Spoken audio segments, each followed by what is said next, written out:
ଆଜିର ପ୍ରସଙ୍ଗ ଆଜିର ଶିଶୁ ଆସନ୍ତାକାଲିର ଭବିଷ୍ୟତ। ଆଲେଖ୍ୟ ଆଞ୍ଚଳିକ ସମ୍ବାଦ ବିଭାଗ।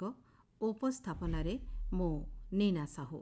ବିକଶିତ ଦେଶ ଗଠନରେ ବିକାଶୋନ୍ମୁଖୀ ଶୈଶବ ଅତ୍ୟନ୍ତ ଗୁରୁତ୍ୱପୂର୍ଣ୍ଣ। ପ୍ରକାରାନ୍ତରେ ଏହା କୁହାଯାଏ ଆଜିର ଶିଶୁ ହେଉଛି ଆସନ୍ତାକାଲିର ଭବିଷ୍ୟତ। ଭବିଷ୍ୟତ ଏବଂ ରାଷ୍ଟ୍ର ନିର୍ମାଣର ବିନ୍ଧାଣୀ। ଆଜି ଭାରତର ପ୍ରଥମ ପ୍ରଧାନମନ୍ତ୍ରୀ ପଣ୍ଡିତ ଜବାହରଲାଲ ନେହେରୁଙ୍କ ଜନ୍ମଦିବସ। ଶିଶୁଙ୍କ ପ୍ରତି ତାଙ୍କର ରହିଥିବା ଅନାବିଳ ସ୍ନେହ ଏବଂ ଶ୍ରଦ୍ଧା ଦୃଷ୍ଟିରୁ ସେ ଚାଚା ନେହେରୁ ଭାବେ ପରିଚିତ ଥିଲେ। ତାଙ୍କ ସ୍ମୃତି ପ୍ରତି ଶ୍ରଦ୍ଧାଞ୍ଜଳି ସ୍ୱରୂପ ପ୍ରତ୍ୟେକ ବର୍ଷ ତାଙ୍କର ଜନ୍ମଦିବସକୁ ଦେଶବ୍ୟାପୀ ଶିଶୁ ଦିବସ ଭାବେ ପାଳନ କରାଯାଇଥାଏ। ପଣ୍ଡିତ ନେହେରୁ ବିଶ୍ୱାସ କରୁଥିଲେ ପିଲାମାନେ ହେଉଛନ୍ତି ଦେଶର ଭବିଷ୍ୟତ ଏବଂ ସେମାନଙ୍କର ଶିକ୍ଷା ଓ କଲ୍ୟାଣ ଉପରେ ସେ ସର୍ବଦା ଗୁରୁତ୍ୱ ପ୍ରଦାନ କରୁଥିଲେ। ଶିଶୁଙ୍କ ଅଧିକାର ଏବଂ ଉନ୍ନତ ଭବିଷ୍ୟତ ସୃଷ୍ଟି ଦିଗରେ ସେ ସର୍ବଦା ଚେଷ୍ଟିତ ଥିଲେ। ସବୁ ପିଲାଙ୍କୁ ସମାନ ସୁଯୋଗ ପ୍ରଦାନ କରିବାକୁ ସେ ବିଶ୍ୱାସ କରୁଥିଲେ।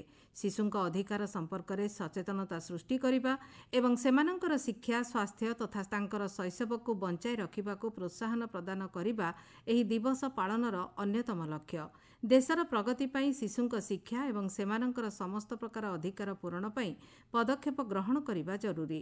ଅନ୍ୟ ପ୍ରକାରେ କହିଲେ ଶିଶୁ ହେଉଛି ସୃଷ୍ଟିର ଅମୃତମୟ ଉତ୍ସ ଏବଂ ଭବିଷ୍ୟତର ମାନବ ସମ୍ବଳ। ପ୍ରତ୍ୟେକ ମଣିଷ ପାଇଁ ଶୈଶବ ଅବସ୍ଥା ଗୁରୁତ୍ୱପୂର୍ଣ୍ଣ ଭୂମିକା ଗ୍ରହଣ କରିଥାଏ। କୁହାଯାଏ ବୟସ୍କଙ୍କର ପ୍ରତ୍ୟେକ କାର୍ଯ୍ୟକଳାପକୁ ଅତ୍ୟନ୍ତ ତୀକ୍ଷ୍ଣ ଭାବରେ ଅନୁଶୀଳନ କରି ଶିଶୁ ନିଜକୁ ପରିଚାଳିତ କରିଥାଏ। ପରିବେଶ ଏବଂ ପରିବାର ଶିଶୁର ମାନସିକ ଏବଂ ଶାରୀରିକ ସ୍ୱାସ୍ଥ୍ୟ ଉପରେ ଅନେକ ପ୍ରଭାବ ପକାଇଥାଏ। ଶିଶୁର ଅନ୍ତଃ ଶରୀର ଯେଉଁଭଳି ସ୍ୱଚ୍ଛ, ତାହାର ଆତ୍ମା ସେହିଭଳି ପବିତ୍ର ଏବଂ ନିଷ୍ପାପ। ପରିବାରର ଶ୍ରଦ୍ଧା ଏବଂ ସମ୍ମାନର ସହିତ ସେମାନଙ୍କର ଭବିଷ୍ୟତ ଗଢ଼ି ଉଠିଥାଏ।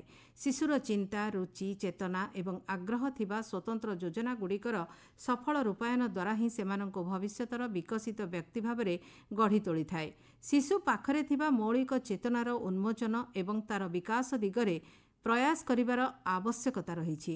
ସୁସ୍ଥ ଶରୀର ତଥା ଗରିମାମୟ ବାତାବରଣରେ ଶିଶୁଟିର ବଞ୍ଚିବାର ଅଧିକାର ରହିଛି। ଶିଶୁଙ୍କ ସୁରକ୍ଷା ଏବଂ ଅଧିକାର ପାଇଁ ଭାରତୀୟ ଆଇନରେ ବହୁବିଧ ବ୍ୟବସ୍ଥା ଗ୍ରହଣ କରାଯାଇଛି। ଶିଶୁଙ୍କ ସ୍ୱାସ୍ଥ୍ୟ ତଥା ଶିକ୍ଷା ପ୍ରଦାନକୁ ଦୃଷ୍ଟିରେ ରଖି ସରକାରଙ୍କ ପକ୍ଷରୁ ଅନେକ ପଦକ୍ଷେପ ଗ୍ରହଣ କରାଯାଇଛି। ଶିଶୁଙ୍କୁ ଶିକ୍ଷା ଅଧିକାର ପ୍ରଦାନ ଲକ୍ଷ୍ୟରେ 14 ବର୍ଷ ବୟସ ପର୍ଯ୍ୟନ୍ତ ମାଗଣା ଶିକ୍ଷା ପ୍ରଦାନ ବ୍ୟବସ୍ଥା ହୋଇଛି। ବିଦ୍ୟାଳୟରେ ସେମାନଙ୍କର ପୁଷ୍ଟିକର ଖାଦ୍ୟ ଏବଂ ସ୍ୱାସ୍ଥ୍ୟ ପାଇଁ ମଧ୍ୟ ଅନେକ ଯୋଜନା ପ୍ରଣୟନ କରାଯାଇଛି। ବିଦ୍ୟାଳୟରୁ ପିଲାଙ୍କର ମାନସିକ ବିକାଶ ଉପରେ ତୀକ୍ଷ୍ଣ ନଜର ରଖାଯାଇଛି। ଅପପୁଷ୍ଟି, ଅସୁସ୍ଥତା, ଶିଶୁ ମୃତ୍ୟୁହାର ରୋକିବା ଏବଂ ଅଧାରୁ ପାଠପଢ଼ା ଛାଡ଼ୁଥିବା ପିଲାଙ୍କୁ ପୁଣି ଥରେ ବିଦ୍ୟାଳୟକୁ ଫେରାଇ ଆଣିବା ପାଇଁ ସରକାର ବିହିତ ପଦକ୍ଷେପ ଗ୍ରହଣ କରିଛନ୍ତି। ପୋଷଣ ମାସ ପାଳନ ମାଧ୍ୟମରେ ଶିଶୁଙ୍କୁ ପୁଷ୍ଟିକର ଖାଦ୍ୟ ପ୍ରଦାନ ନେଇ ସଚେତନତା ବୃଦ୍ଧି କରାଯାଉଛି।